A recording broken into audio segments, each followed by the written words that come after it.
Watuppa Water Board will come to order. Mr. Phil, roll call, please. President Pearson, Present. Member Ferrera, Yes, here. Member Pennell. Here. The open meeting law follows.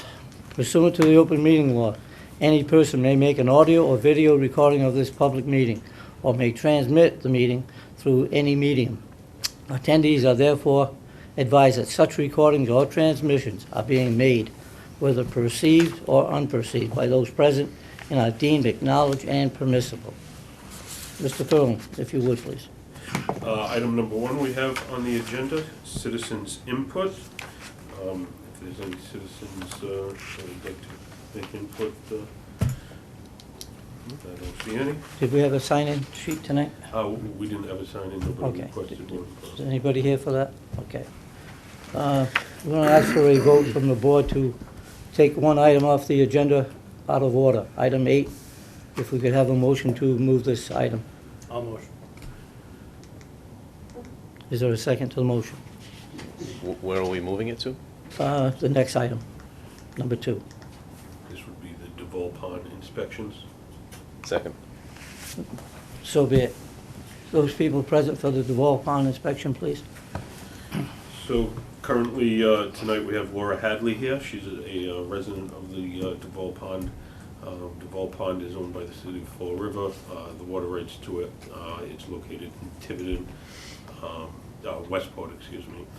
The pond has been riddled with many of the ponds in the area with algae blooms and other type of invasives that have gone in.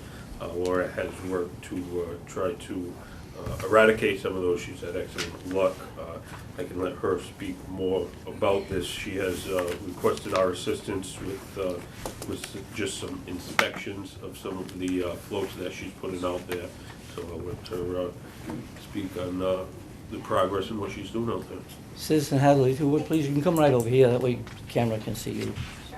Thank you. Please go ahead. Good evening. My name is Laura Hadley. I'm here on behalf of the Duval Pond Association, which is a nonprofit. We formed in 2009 and have been doing everything we can to understand the problem of harmful algae blooms, cyanobacteria. Essentially, excess nutrients in water cause harmful algae blooms.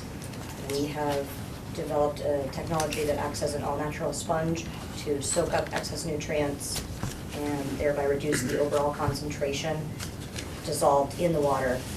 As you approach the tipping point, the water quality improves, and once you hit the tipping point, they can't grow anymore.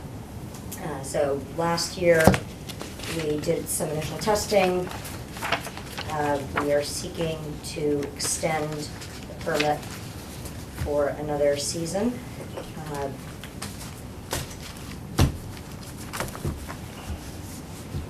There were several required constitutional courtesies that were utterly ignored last year, so we are in the middle of litigation with the Westport Conservation Commission in seeking to extend the permit. One of the challenges that they raised was that they didn't have anyone to monitor, and so I reached out figuring that the city owns the water, and a little under 1.4 billion liters flows from the Duval Pond watershed into Saudi and South Watuppa. So improved water quality there means improved water quality in those two watersheds as well, lower costs of treatment, lower remediation efforts needed, and hopefully eliminating the problem, or at least mitigating the problem. In Duval Pond, the limiting nutrient is phosphorus. It ranges from between 80 to 120 parts per billion.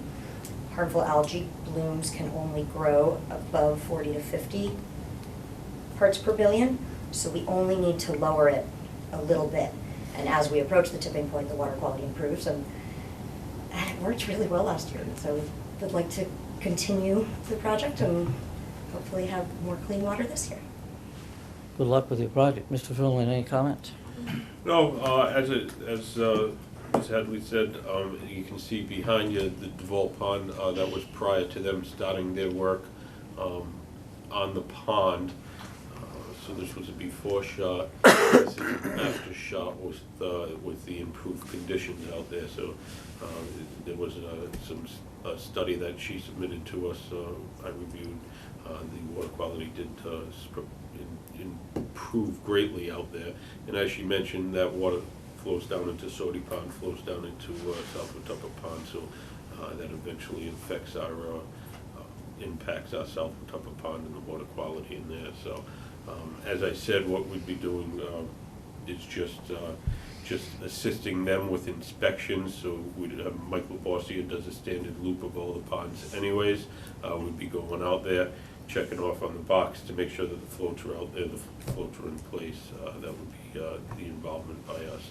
The Duval Pond Association would take care of all the permit and licensing and everything else involved within that. So there wouldn't be any burden onto the water department. Next time Mr. Labasi is going out there, please have him inform me. I'd like to go with him. Yeah, so we haven't started the protocol as of yet. We wanted to present it to the board, make sure everybody was comfortable with moving forward with it. And, once the final permitting comes from Concom, then we'll set up whatever form we need and stuff like that. But when he does, I'll make sure, once we do start our inspections, I'll make sure it contacts you. Is it going to be extra inspections? This will be, yeah, going by the Duval Pond, just looking out to the Duval Pond. We should be going out there anyways, just checking on the pond since it's one of our water bodies underneath our control. And so we'll just be checking the box, making sure the floats are still there floating. Mr. Ferrer, I do not have any questions. we thank you for your input. I got one question. What's the problem with Westport? We have some litigation pending, so there are folks that are conflicted out, so they're not able to perform the monitoring. It, Thank you. While we have the agenda open, we're going to take a moment. Mr. Fryer, if you'd come forward, please. Mr. Fryer has a presentation to make on behalf of the mayor. On behalf of the mayor, I'd like to present this citation to Christopher J. Ferrera, who probably doesn't expect it, in light of his service on the Watuppa Water Board with the city's thanks very much. I wouldn't have helped you with your tie, had I known. Yeah, you What would have is taken it, that's what. So, On behalf of the board, there it is. Good luck. congratulations. Thank you. Thank you very much. I have a hard time getting up on feet. That's okay. We can exchange pleasantries later on. The board will ask for a motion to bring the agenda back into order, please. Second. Motion passes unanimous. We're back to item number 2, customer appeals of abatements. Item number 2, in front of you, 880 Grinnell Street. I believe the property owners, residents are here. There was an appeal sent to that property. It went through the standard leak abatement appeal process. They did not feel that they did not accept the credit that was provided to the appeal process, so they wanted a hearing in front of the board. So that's where they are. Are they present tonight?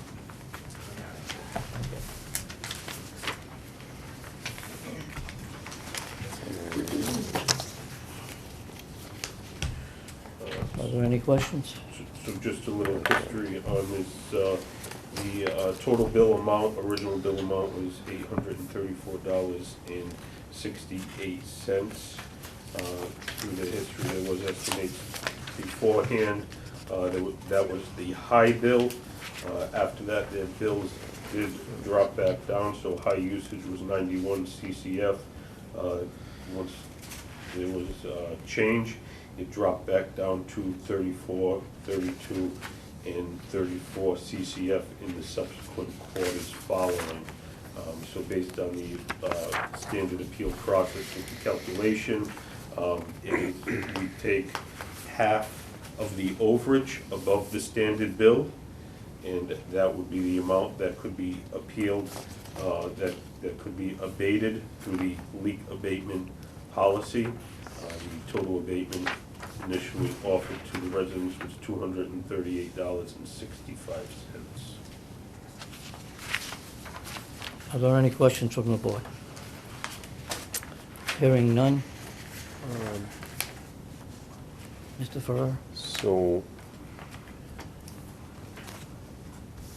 what is Miss Staley here asking for? Ms. Daly? Is that you? I'm sorry, I don't know how this all That's okay, goes, so, it's okay.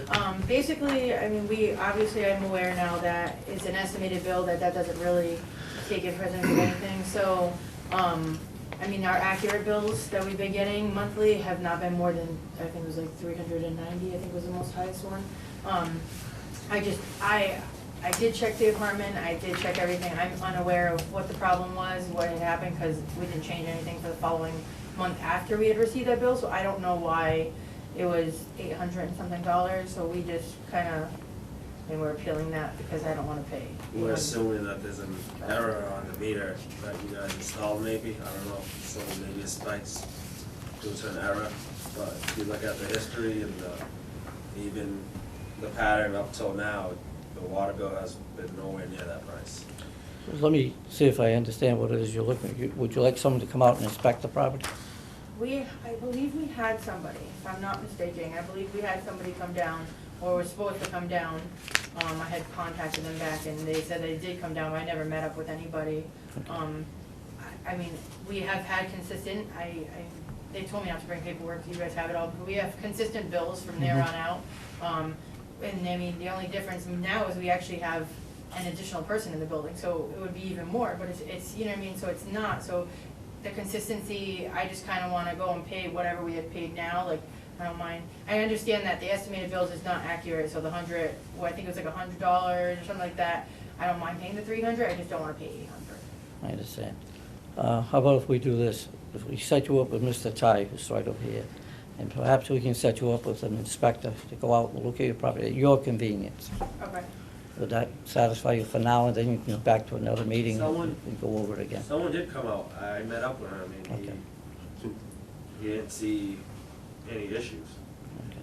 I just don't see what another inspector would do coming Okay. out there. Okay. They inspected your whole property? Yeah. There's no leakage or anything. Mr. Furlan, some guidance, please? So, if you look at the history of their bills prior to new meter being installed, there was estimated bills for a long period of time. Those were definitely reduced amounts. It was a new meter that was installed. There was actual readings for the quarter before, and then that reading was an actual from the meter that the spike with the higher CCF, 91 CCF in that quarter was done. As I said, per the leak abatement policy, the approved credit that was applied was $238.65. That's taken half of the overage above their normal use. Now that it's come back down, so we're able to get their normal use from now. So since they've taken and denied what was offered through the standard leak abatement policy, that offer's withdrawn and they're back down to a zero abatement. So $0. That's how the abatement policy works. If they deny it, then they can have a hearing in front of the board, but they're back down to zero. So the board could have the right to go back to the original amount that was offered to them as an abatement, or as the board wishes. I believe it, as they said, I'm not 100% sure whether there was an inspection of the property. Yeah, Usually we have a record of it. yeah, we may have a record in text. I don't have anything in front of me that states that there was an inspection by one of our water service inspectors, but as I said, it seems as if their usage did come back down, so the leak isn't current out there now. Any other comments? I'm just assuming it's error due to the meter. I mean, that reading, that was the first reading, that was the first actual real reading, correct? No, The they first reading was in February of 2018. When he installed it? No, it would have been after he installed it in 2017. That bill was estimated, the next bill would have been for February 27th. And that was an actual, and then the next quarter was June 1st. And that was an actual as well, and that's the one that went up. Right, so if you look at their two bills prior as well, so the estimate usage 2 CCF, and then actual with the usage of 6 CCF, then a spike. So if you actually take that bill that was a spike and average it over the two prior ones, it comes out to roughly what they're averaging now for water bills as well. So. Well, you can't really take in the readings prior to that into consideration, you know what I mean? That's not our fault that the readings weren't accurate, you know, you can't really add that in to make it an average. Right, correct. So the readings long before that were far below what the actual is now, correct? So we haven't taken those into account, and we haven't added up what the lost usage would have been during that period, so. All I'm putting up is the bill shouldn't be more than, I mean, if you look at the current 3 bills we've had, it's been nowhere near 800, it's been what, 350, 380, 390. That's what we would like to pay, is right around there for that bill. So there was definitely an error in the system somehow. I'm sure we're not the first ones that came up here for this issue. Mr. Farrar? No, but, no, you're not the first, and you will not be the last. Exactly, I didn't say that, but I didn't want to jinx it. So the leak abatement policy was created, how many years ago? 4, 5? 7? 7. Christ. 7 years ago to try and alleviate some of these issues, because in the past, what we used to do when we had a resident come with an unidentifiable increase in water usage over a period of time, we would at that time, if the meter was questionable, we offered, and I think we still offer, if anyone is interested, we offer taking that meter and sending it out to be tested. However, in, how many years has Sad been here?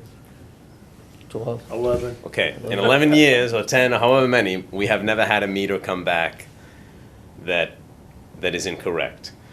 Residential water meters, as they age, tend to slow down in how they count, not speed up. Not to mention that this is a new meter in the first place. So realistically, I would think that the odds of there being a meter issue would be slim to none. However, as we have in the past, the policy with meter testing, we send a meter out to be tested. If it comes back and it's correct, the homeowner pays for the testing fee, which historically was $100-some. I don't know what it is today. I would Close to expect it to be 150. something, 150. So I don't think anyone here would be against offering that. More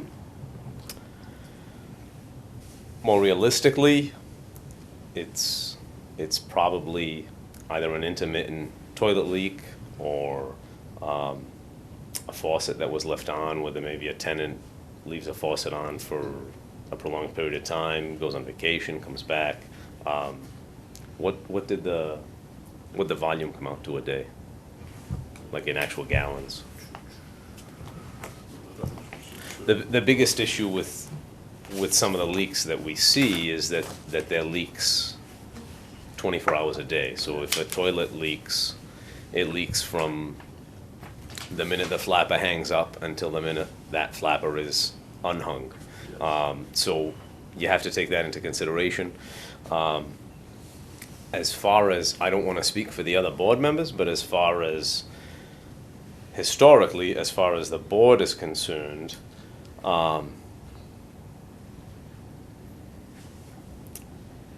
what the leak abatement policy offers you, that credit of the 238.65 is pretty much your best bet. I would make a motion if any other board members would like to support it, that we offer you that we still offer you that credit, even though when you actually refuse the credit when you ask for a meeting. I would be more than happy to continue, to put that offer back on the table. Realistically, that's, as far as I can see, your best bet. I really don't think you're going to get anywhere if we send out the meter. At the end of the day, it's going to cost, I can't say for sure, but it's more than likely going to cost you $100-some. We send it out to an independent testing facility. We don't test meters in-house. I don't know if any of the other commissioners have anything to add, but that is already more, what the leak abatement policy offers you is already more than we would offer you in the first place. Only because once the water runs through the meter, as a property owner, you are responsible for that water. Whether it was a toilet leak, whether it was a swimming pool the neighbor decided to fill when you guys weren't there, regardless of where the water went, if it goes through the meter, it is the homeowner's responsibility. It does look like, you've returned back to what your average daily use was prior to that high bill quarter, but and from our standpoint, without physically being there, it's 90% of the time, if not more, it's a leak that is most of the time a toilet. I would suggest this is two-family? I said somebody else, okay. Three-family, right? I would suggest just taking a look, just to make sure that if it wasn't an actual leak or if it is an intermittent leak, I would go and take a look in all the bathrooms in the different apartments, just to be sure, so that you don't get one of these again, because unfortunately you are only allowed the leak abatement policy we're only allowed to grant the leak abatement policy once every 5 years. So you would not be able to come back in a year and say, hey, or in 6 months and say, hey, we've got this big heart attack bill again, and we don't know where the water's going. We'd gladly send a service technician out there again, because we don't have, I realize somebody may have been there to take a look, but we're supposed to have a record if a service tech goes out.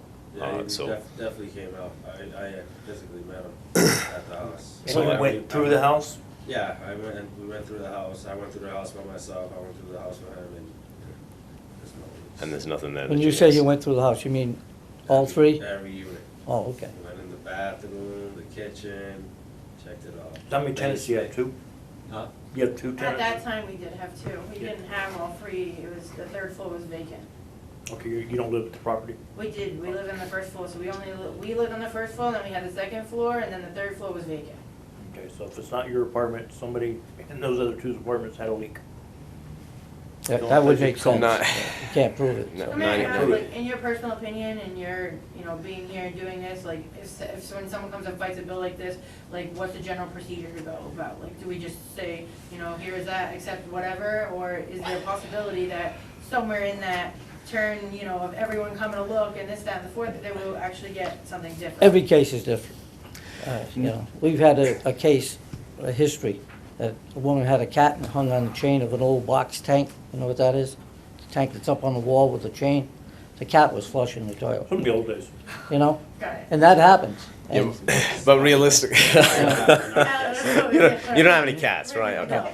Realistically. But realistically, once the leak abatement policy was, the leak abatement policy was initially implemented to resolve the majority of these issues because it wasn't uncommon for us to have a meeting and have 4 or 5 people appeal a high water bill. Because we are not able to be there, this kind of gives the homeowner or the property owner the benefit of the doubt that there was a leak and that we are giving them a credit of some sort. Because otherwise, we have to assume that we almost have to take your word for where that water usage was. So realistically, today, now that the leak abatement policy is implemented, what the leak abatement policy provides you is your best bet. Because 99% of the time, we are probably going to side with it being a leak that And was at the that point in time, we homeowner. go back to 0. Yeah. right. This stinks. It is unfortunately a reality of being a property owner in that you just have to be as diligent as possible in regards to tenant water usage. Especially in your particular case, you're very lucky that you live there. So you have a much better vantage point in regards to taking charge of the situation, where the water's going, who's using and who's not using. And you kind of crack the whip if you see people being a little wasteful. It really doesn't take a lot to double or triple a bill over a quarter if it's a consistent leak. A slow dribble in a toilet would give you. We've seen a slow dribble in a toilet give 3 times that in a quarter. So. Said one last month. Yeah. So my suggestion, I would make a motion that we reapply the credit if Ms. Daly so chooses to accept it. We'll gladly send another technician out to take a second look if you guys would like. Again, at your The convenience. readings were back to normal, you know what I mean? So if he's not gonna find anything. I would tend to agree with you. Not gonna find anything. Well, if we allow the motion to be made, would that at least relieve some of your pain? $238.65, better than nothing. Better than nothing, I guess, right? Mr. Ferrer, I believe you have a motion. Make a, Motion's unanimous. See Mr. Ty as you leave, please. Mr. Ty will guide you in the right direction. That gentleman right you don't have to leave, no, you can No, stay for the but- rest of the meeting if you'd like, but I you know, don't, but you don't there. have There you to. go. Thank you. Thank you. Ms. Hadley is one of you. Don't kick Feel them free. out, it's very rare that we get an audience, you know.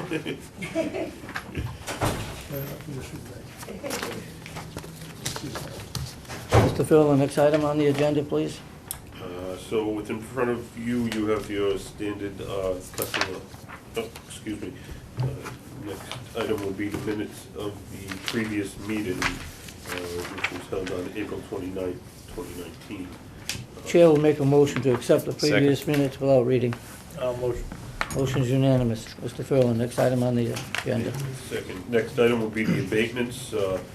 Within your packet, you were provided a list of abatements that are proposed. This quarter with ratification on these to be able to, just as a update so far, FY, since we're ending the, nearing the end of FY 19, FY 19 totals, if these are approved, would be $75,544.92. The ones that are proposed in front of you are a total of $43,441.92. $421.28. They've been under review by our staff, all acceptable. There are 3 within your packet that are being denied as there was either no leak, it did not double, or didn't meet the requirements of the abatement policy. Chair will make a motion to accept and look for a second to the motion. Is there a second? Second. And Any questions? I got one question, since I've never asked it before. On the usage still double, what do they usually do about that? So we contact the property owner again to let them know that the usage is still double of what their prior usage is, that they should, we offer them a courtesy inspection for one of our water service inspectors to go out there and inspect the property if we feel that there's a leak or something, or they need assistance locating the leak on the property. So, Thank you. can we assume that Ms. Daly's will be included in fiscal year? It was struck from this list. yes, it We'll put it was. on, but can we add it for fiscal year 19? Yes, it will be added on for fiscal year 19 as a credit to their bill, to their account. Motion passed unanimous. Next item on the agenda, Mr. Furlong. Item number 5 that you have in front of you is for Phase 18 Water Improvement Contract Awards. We opened bids last week for the yearly water main replacement contract. We're up to Phase 18 already. Bids were open and evaluated. The low bidder was Bisco Contracting Corp. at an amount of $983,019. So up on the board, as you can see, to the left-hand side of is a fire hydrant that has the red rusty water coming out of it. That's been greatly reduced over the past 18 years that we've been doing this program. The center picture up there is a old cast iron tuberculated main. You can see the center of the main is very small, less than an inch in diameter, that the water is able to pass through. Those are the pipes that we're removing through this project. Bottom right-hand corner is the new ductile iron pipe that we installed, 8-inch, to be able to provide fire flow capacity and better water quality for our residents.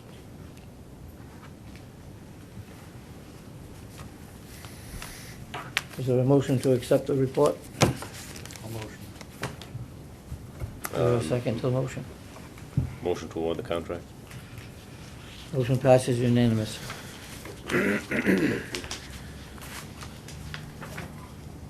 Excuse me, Yes. I just have one question. Can we vote and approve? I didn't hear a motion and a second to approve the testing.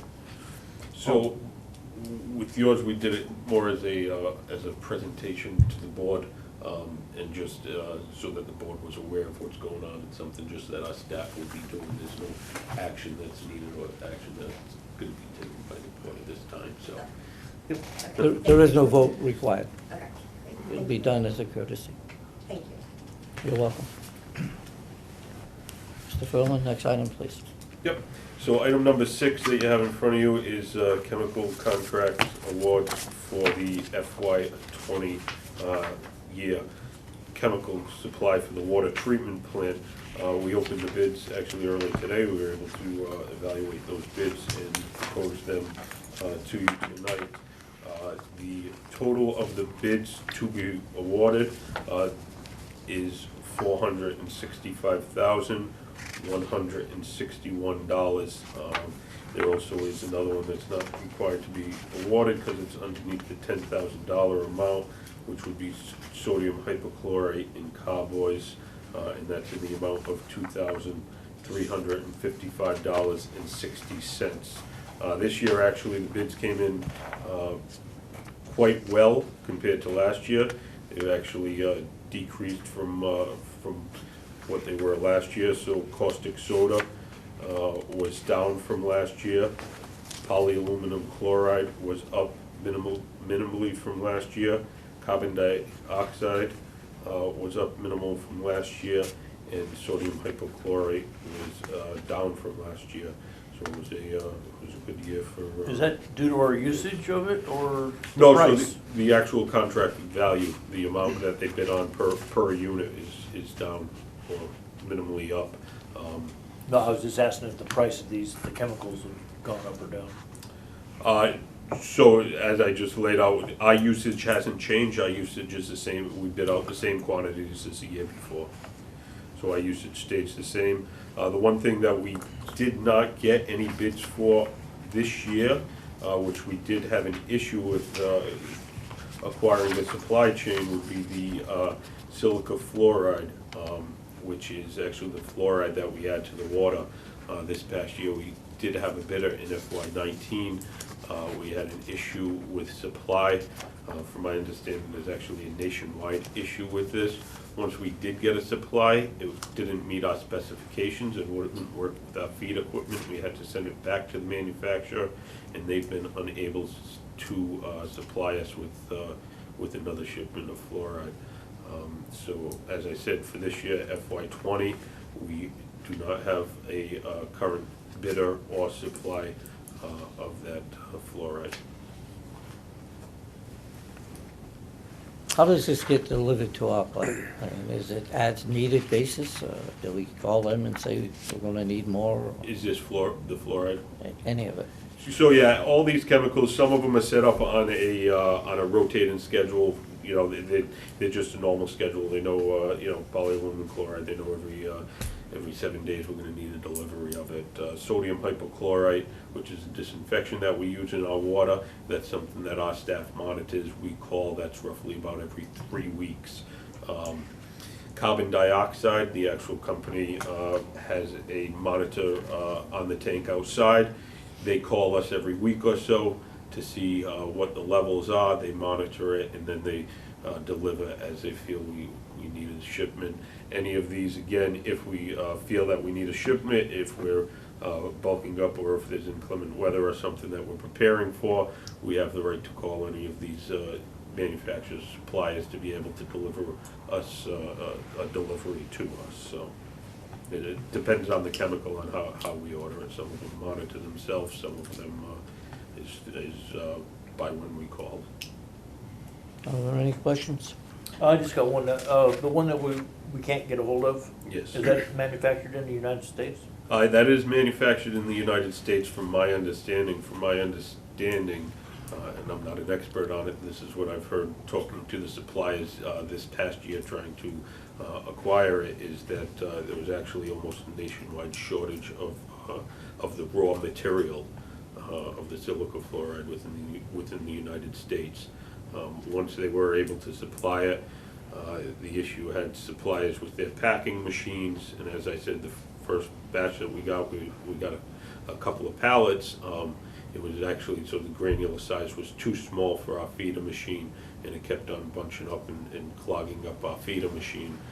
So we actually had to, we ran a couple of bags through, we actually had to send that whole entire shipment back. And again, they weren't able to supply the raw materials to be able to remake the product for us. You don't happen to know what state that comes from, do you? I'm not 100% No. sure, no.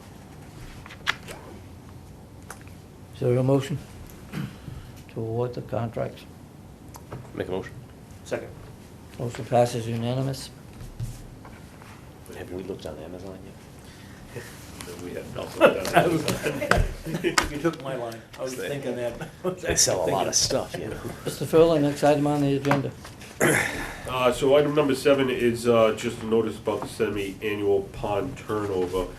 So up on your screen, you'll see the North Watuppa to the bottom of the screen, and South Watuppa up on the upper right-hand side of the screen.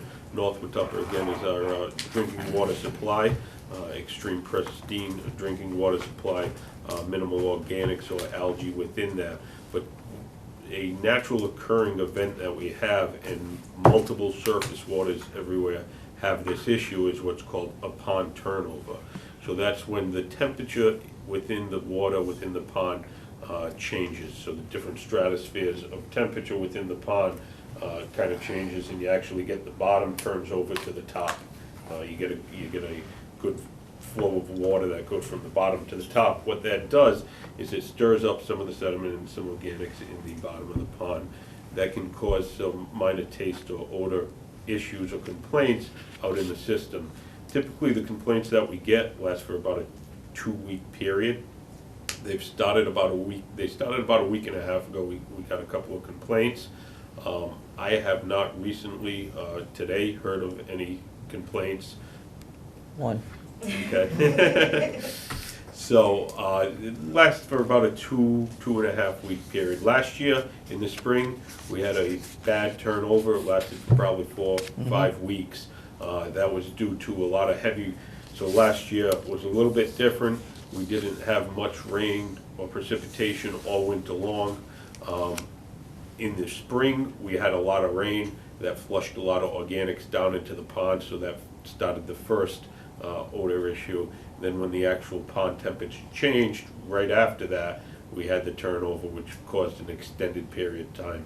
This year, we're expecting probably a 2 to 3 week time frame for the pond turnover. Now, have we had a turnover yet? Yeah, so typically when the smell and odor comes in the water, that's when the turnover occurs. Okay, 'cause I did have one of my vets complain, ask me what it was about, since she knew I was on the water board, so I never told her. Yeah, so it's a natural occurring event, so, you know, there's not much that we can do process-wise to be able to improve that. No, I explained it to her. Yeah, you know, there are things that could be added to our process, you know, activated carbon filters and stuff like that, with a capital cost that is extremely large. So for the 2-week period, the cost hasn't been justified to be able to install. So you could do an ozone generating system to oxidize those and then be able to filter them out. You could use an activated charcoal system, but we're talking in the tens of millions of dollars for installation of those equipments, plus then also, you know, probably $500,000 to $800,000 a year operating costs for that equipment, so. We'll stay away from that if we We'll can. pass. So this was meant, again, just as more of a informational and to try to get it out to the public, because as I said, we've gotten some calls and some complaints, so we're aware of it, and it's tough because there's not much that we can do at this point, natural occurrence, so. Well, the complaint that I had was at the top, very top of South Main, almost at the Tiverton line. Yeah, Well, it's citywide, because Correct. you've got it in Tiverton, I've had it at my house, and so on and so forth. But, correct. thank you for the explanation. Next item? Uh, Item 8 has been moved. Ahead, correct. So item number 9 is the contract update. So within your packet, you do have a update for the Phase 17 water main improvement projects, East Main Street, which was completed last year, so no change in that. Water main replacement on the Phase 17, contractor just completed the paving last week, so we expect the final invoice to be able to be coming in for that. No change with that. And then the professional services consulting, no change with that. We did have them provide us emergency inspections while we were doing the work down at the water treatment plant, the bypass work and repair on the 36-inch. So moving forward, there may be a change order for additional costs related to the inspectional services during that time frame. So, the other contract update that I had, I wasn't able to prepare for the meeting, though, would be on the water meter project within Phase 17. That contract is still underway and moving forward. We're currently going to be doing a time extension for the contract, so actually the contract expiration date was July 1st.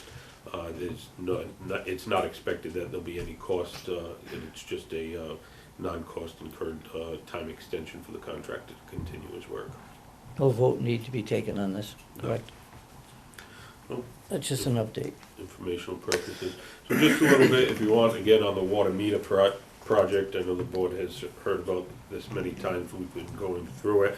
Our contractor, Thelch Engineering, along with the subsidiaries WMS and USI, have been replacing the AMR boxes, which up on the screen is on the right-hand side, the gray box that's on the side of the house.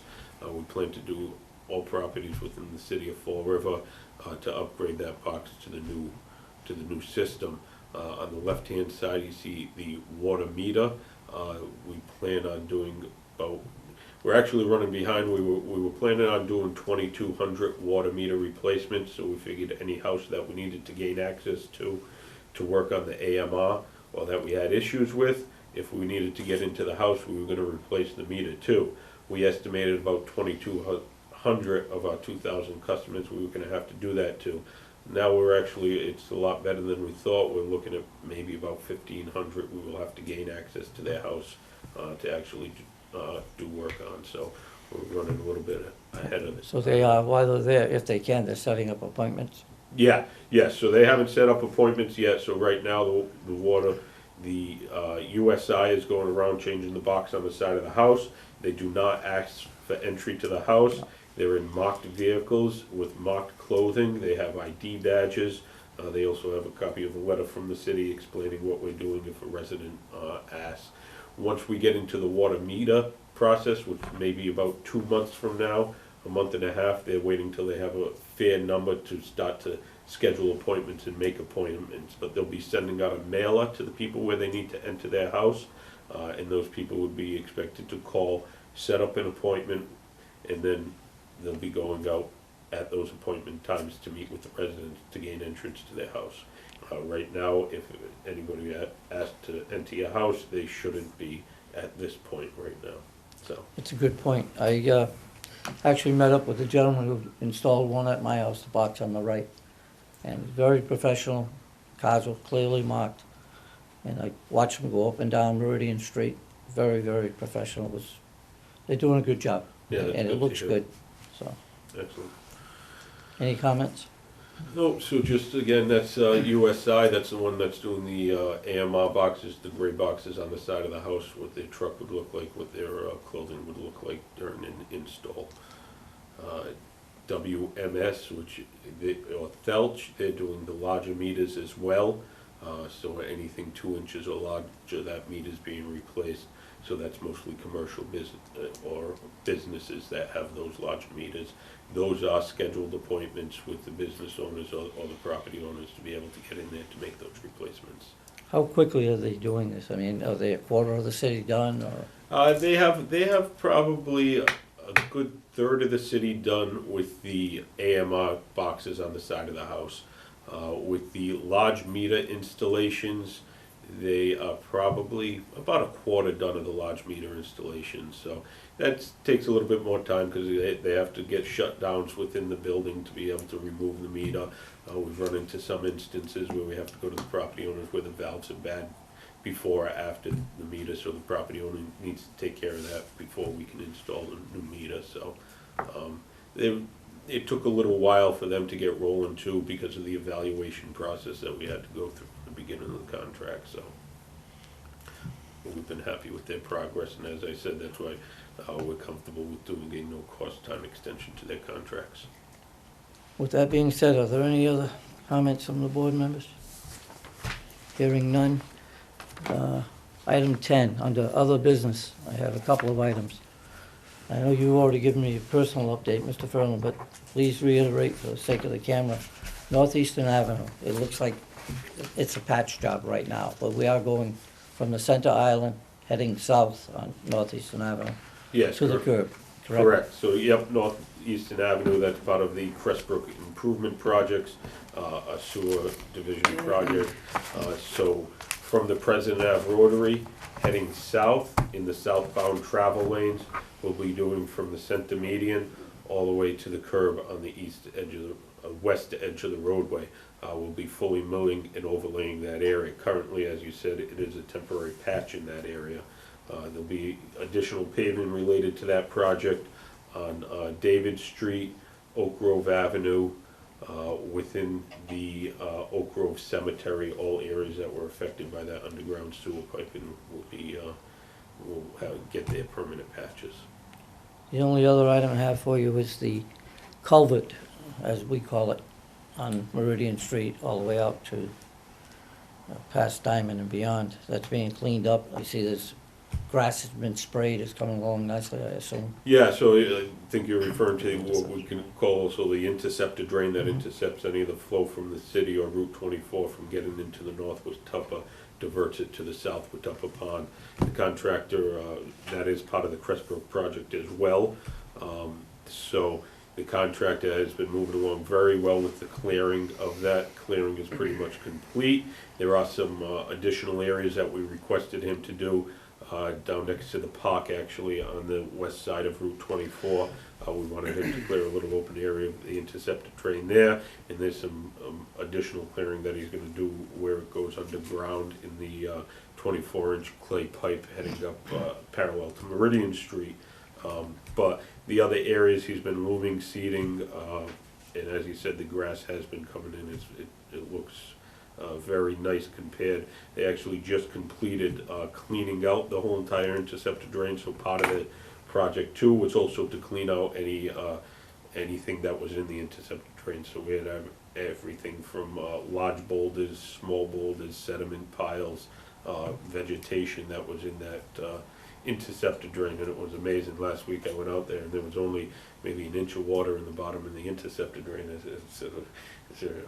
it leaking out somewhere? But it was just because they've cleaned the whole entire thing and the It's water's flowing. able to flow now without interruption. So With that being said, Mr. Ty, if you would please, would you kindly light a fire under Mr. Labassia and tell him now that that area is all cleaned up, the ice house is quite apparent, we need to cut those trees.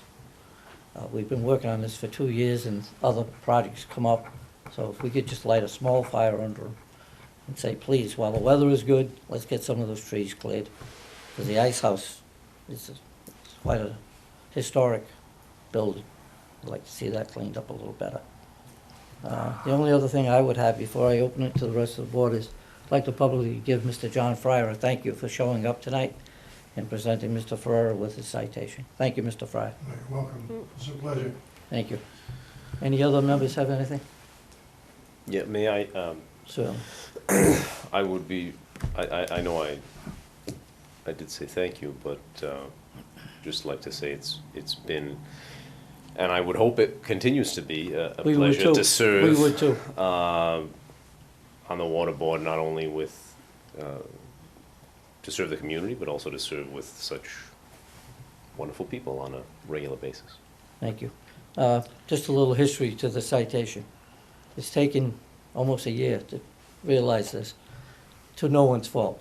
However, it's been explained to me that board members don't normally get citations because we probably have 40, 50 board members throughout the city. And most of them, I might add, for the edification of the voters, board members by and large don't get paid. We serve at the mayor's and at the city council's approval. However, with pride. This citation took 2 or 3 personal walk-ins to the mayor's office.